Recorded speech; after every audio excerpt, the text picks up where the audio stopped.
Camping Adventures channel, doing a live Christmas chat. Hope all is well with everybody.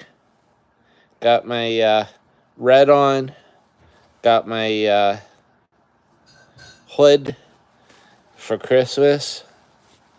Went out and got movie tickets for this week, and my friends saw me, and I told them I was Little Red Riding Hood. All right, that was my joke.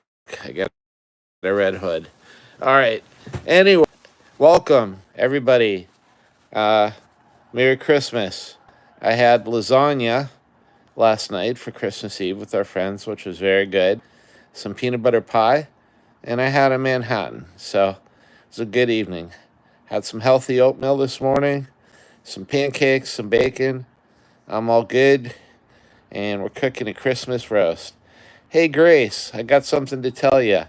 My son, Peter, he likes Taylor Swift. He got this kit to make like friendship bracelets that she makes. And I said, oh, you should go check out one of my subscribers. She has her own channel on making bracelets. And I showed him your channel, so he might check you out. The funniest thing, Grace, is he had the hardest time tying the knot on the friendship bracelet when he was done making it.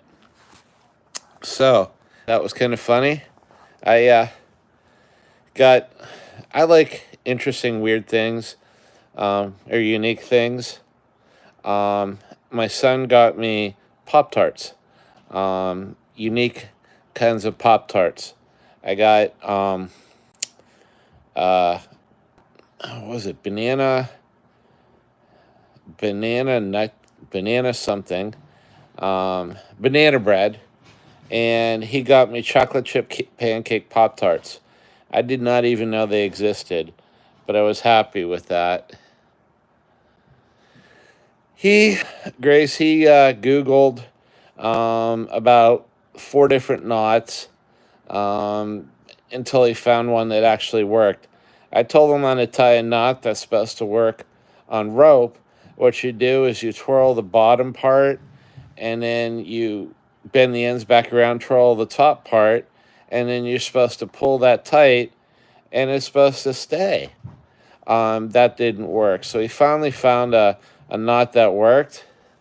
If you want to text me how you do your knots, I'll share that with him. Hello, Michelle Avery. Hey, I have a favor to ask. I'm doing my channel more again and trying to get up to 1,000 subscribers. Trying to make this channel about us, so we could chat and come together and say hi and share gear tips and camping adventures and mystery shops and talk about food and where we are, and be all cordial to each other.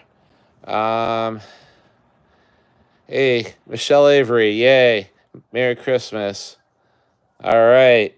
But yeah, no, Grace, if you can send me a text to the channel on what you do or how you tie your knots, or I got an idea. Why don't you make a short on how to tie the knots or what you do when you're done with your bracelets, and I'll share that with him.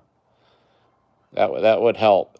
Anyway, we could all help each other. I make survival bracelets, which I give out to friends. Kind of the same thing. I'm wearing one now, and my signature is that I incorporate a little button compass in them, because when you're walking around in the woods, you can't walk in a straight line. You got to kind of like take a bearing, because there's something weird about us that we'll think we'll be walking in a straight line, and with no points of reference, we'll walk around in circles and we'll be perpetually lost. And the solution that I found is I just put a compass on my wrist, and then I got 10 feet of paracord with 7 strands in it each. That gives me about 50 feet of emergency line if I need it. It gives me a buckle, So it's kind of like my own personal little survival bracelet. I grabbed the two bits of string, cross them over each other, loop the left side at the bottom, and pull it twice. And if it's secure, cut the string, and it's done. Thank you, Grace. I will share that with my son Peter. I appreciate it. Anyway, yeah, we all know things we can know. I got 7 survival books sitting on my coffee table. I started collecting the Outdoor Life series. I just did a short on one of them. And every year when I have some time off during the holidays, I reread them. I haven't been out in the woods that much lately. It's kind of cold and damp out right now, so I kind of do some inside videos and some gear videos, but I like getting together with all you guys. Yeah, no, Grace. Yeah, that would help a lot of people. I guess, Grace, that it's a thing now with Taylor Swift fans that they're getting these kits to make friendship bracelets or share. And he's got some friends that are girls that he wanted to make these for, and probably he's going to make one for himself. But yeah, that's a thing now. So yeah, you're ahead of the curve there, Grace. But yeah, no, make a short on how to do that, and I'll share it with them as well. But how you guys doing? Hey, Michelle Avery. I kind of new to camping myself. What do I do for a start to a good fire? You're already one of my favorite people in the world, Michelle, for asking that. Um, Here's the thing: you never go into the woods without 3 ways to start a fire.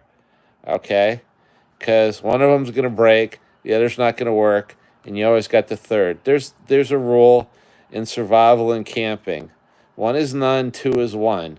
I always carry 3 ways to make a fire, 3 ways to purify or disinfect water. And for fire starting, what I recommend, and it depends on how much money you have or where you want to go, a good thing to carry, just a basic thing, and everybody can afford one. Get a Bic lighter. It's simple. Throw a Bic lighter in your pack. Throw a Bic lighter in your pocket. I got a piezoelectric lighter that's kind of shock proof, and you can refill it with butane at the bottom. You can get them on Amazon, and if you drop them, or they're waterproof and things like that. So I carry a lighter. Have a lighter. If a lighter gets wet, well, it probably aren't going to light. So then I also get, and you can get these at Walmart, whatever your stores, wherever you go in a camping store, you're probably going to find one. You get a ferro rod with one of those, it's like a sparking rod, so you can spark a fire. So that's number 2. Number 3, I get some waterproof matches in a container. Yuko makes what they call storm matches. It's a worthy investment to have a container in your pack. These things have phosphorus on them. They're in a little plastic waterproof container that floats. You can get the Titan ones, which are burned for like 20, 30 seconds. And there's like 12 of them in there. And they're a little plastic container with cotton at the top to, keep them safe. And there's strikers on the side. And the important things, you have to have the extra strikers inside, keep them dry. You strike that match, it's going to burn for 20 or 30 seconds in the rain, in the snow, underwater. One of those 3 ways you're going to start a fire. Then, yes, yeah, if you have a survival knife with the fire starter, I got the Bear Grylls knife with the fire starter built-in, and that's one way. I still would have a Bic lighter. I still would get some Yuko Stormproof survival matches, and I'd carry all 3. The next thing is tinder, okay? Tinder is what you want to carry with you to help you start the fire. Because I don't care if you have a Bic lighter. I don't care if you have a sparking tool. I don't care if you have those Yuko Storm matches. If you don't have something that's going to catch fire and it's going to burn for a while, your fire is going to go out, or it's not going to start, and you're going to be SOL. Okay, and there's not a lot of us that can rub 2 sticks together in all conditions and start a fire. So the next thing is tinder. One of my favorite new tinders, and you can get them at Walmart, anywhere else in the grill section. They make these little curly cues of wood. And I'm sorry if I'm boring some people, but they make these little curly cues, wood, all natural wood wax fire starters. Okay. Uh, Hey, Merry Christmas, Zacchaeus. Glad you got headphones. I like mine. They're cool. And then I can listen to stuff, and my wife and my son don't complain. But anyway, what you do is you have those little, they're like little round balls of wood and wax, and put several of those in a Ziploc bag. Take some cotton balls, uh, get them all gelled up with Vaseline. Put some of those in a Ziploc bag. These are good ideas of tinder. They make commercial tinder on the market. There's fire paste. There's these little cubes that light that you can scrape off. Have some tinder. Have stuff like that. Have 3 ways to light a fire. Without a fire in cold weather, you're going to get hyperthermic in 3 hours. So have the right stuff. Okay? So once you do that, you got to have a base to your fire. Okay? People make the mistake of building a fire without putting a dry base underneath it, and the ground sucks the heat out of it, and the fire goes out. Okay? What you need to do is wherever you're making your fire, first of all, clear a safe space. I do about 3 meters in a round direction, get all the leaves, get all the tinder, make sure there's not trees above you or anything that's going to catch fire. And then a lot of times I put dry or even wet wood around to make kind of a fire containment. And then I put a dry base of wood, okay, on the ground. Okay, this is especially important in snow or if the ground's wet and stuff. You have that dry base of wood there. On that dry base of wood, you then build your fire. You start with what I call tinder. Okay, you put like the fine shaving stuff. If you got dry hay or dry grasses, you mix the stuff, dry leaves. You mix all that stuff together, and you put like your tinder that you're gonna light with your lighter in that base, and then around that I put kindling. I put smaller logs. I like the log cabin method where you put two lengthwise and two crosswise, and you keep building up like you have a log cabin. And then within that log cabin, on top of my tinder, I put some more kindling. So it's going to catch, it's going to have stuff to burn up.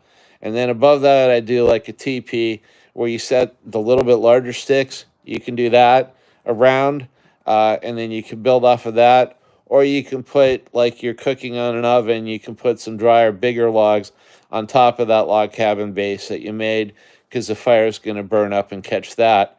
Then you light it, and then you baby it, and you feed kindling and tinder to it until that thing takes off on its own. Then you got a fire, and then you can keep feeding it.